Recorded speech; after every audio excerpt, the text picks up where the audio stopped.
Government benefit recipients are entitled to a hearing before the government may cut off benefit payments.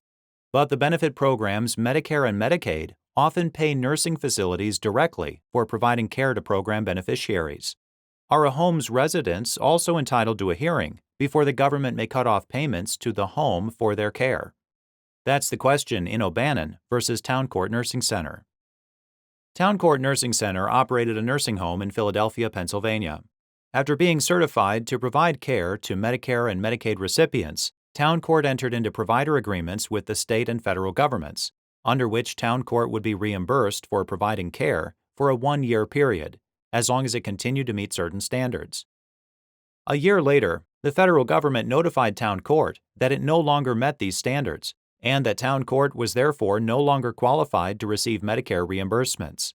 The notice explained how Town Court could request reconsideration of the decertification decision.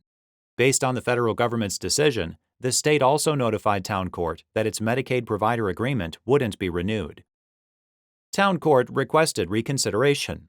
While the request was pending, Town Court and 6 of its Medicaid patients sued the federal and state governments, including Helen O'Bannon, Pennsylvania's Secretary of Public Welfare, alleging that both Town Court and its residents were entitled to a hearing before benefit payments could be terminated.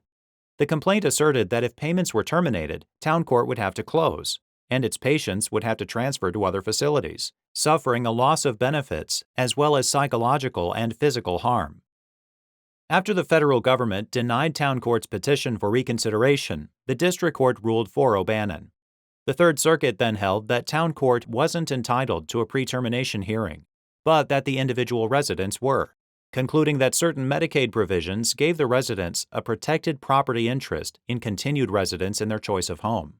The United States Supreme Court granted cert.